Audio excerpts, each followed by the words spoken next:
Welcome to The Explainer. Today we are jumping right into a really profound teaching, one that uncovers the single most powerful force in our lives. And it's a force that can either be our absolute worst enemy or our greatest ally. So, let me just ask you straight up, who is your greatest enemy? Now, before your mind jumps to a rival at work or maybe someone who really wronged you, this ancient wisdom tells us the answer is way closer to home. Actually, it's inside you at this very moment. Let's really break this down because it's a crucial distinction. The harm an enemy on the outside can do to you, well, it's ultimately limited. It's stuck within this one lifetime.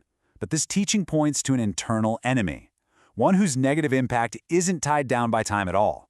The damage it can cause can literally ripple across countless lifetimes, creating these deep, severe patterns of suffering. All right, so who is this powerful enemy on the inside? Well, that brings us right to our first section, the mind misguided. So there's a term for this, miccha panihita. It basically means a mind that's been pointed in the wrong direction, set on the wrong path. And what's steering it that way? Three really powerful forces: greed, hatred, and delusion.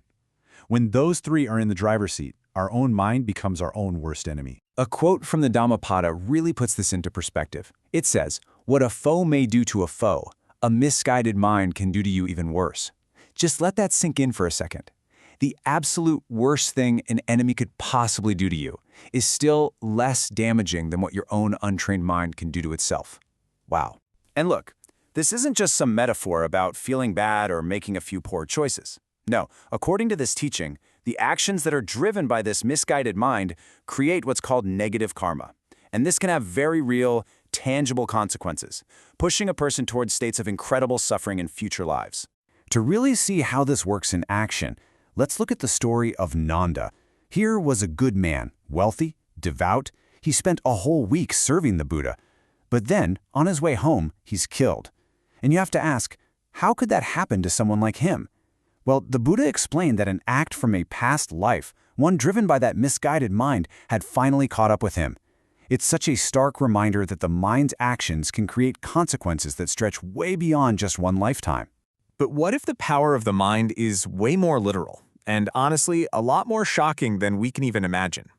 What if it goes deeper than just shaping consequences across different lives? We've been talking about actions and lifetimes, but what about just one thought? A single, fleeting thought. Can that really do anything? Well, get ready, because this next story reveals the mind's power to literally reshape reality itself. Okay, you have got to hear this. It's wild. So there's a man named Saraya. He sees this famously handsome monk and has a wrongful, lustful thought about him. And in that very instant, his physical body transforms and he becomes a woman. Totally ashamed and unrecognizable, she runs away, ends up marrying a wealthy man in another city, and has 2 sons. Years go by. Eventually, she runs into that very same monk, confesses the thought she had all those years ago, and begs for forgiveness. The second the monk says, "I forgive you," boom, she transforms right back into a man. I mean, just wrap your head around that for a second. One single misguided thought had the power to physically change his body, his entire identity, and the whole trajectory of his life. That is the unbelievable reality-bending power of a mind that's set on the wrong course. Okay, so if the mind has this terrifying power for harm, it has to have an equal and opposite power for good, right? Absolutely. And this brings us to the other side of the coin, the mind well-directed. And of course, there's a term for this too, sammapanhita. This is the mind that's rightly directed, set on a wholesome, beneficial path. It's not driven by all that negative stuff. Instead, it's something you actively cultivate, using qualities like generosity, compassion, and wisdom. And here is the flip side of that first quote we saw. This teaching says that a well-directed mind can do more for you, it can bring you a greater good than even your own mother or father. And this is where you can really see the difference. Our families, our loved ones, they can give us so much. Wealth, comfort, love, all incredibly important. But a well-directed mind, it offers something more, something deeper, lasting happiness, true wisdom, and ultimately, liberation. It operates on a whole other level, beyond what even the most powerful external love can provide. All right, let's pull all these threads together in our final section and see exactly why this internal force is, without a doubt, your greatest ally.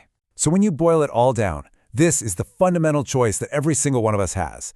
Are we going to let our minds be driven by greed, hatred, and delusion, which always leads to suffering? Or are we going to actively choose to cultivate generosity, compassion, and wisdom, which leads to lasting happiness? One path makes your mind a weapon more destructive than any enemy. The other makes it an ally more powerful and beneficial than any family. The direction you choose, well, it's the most important decision you can ever make. So what's the big takeaway here? What are you supposed to do with all this? First, remember that the most important battles you'll ever fight and the most powerful alliances you'll ever form are all internal. They happen inside your head. Second, your thoughts are not just passive little things. As we saw with Soraya, they have real power to create your reality. Third, and this is the best news of all, your mind isn't fixed. It can be trained. And finally, the very first step in that training is just awareness, simply noticing where your mind is going. So it all comes down to this one essential question. Right now, at this very moment, your mind is the most powerful tool you will ever have, and it is actively shaping your life. So you have to ask yourself, is it working for you or against you?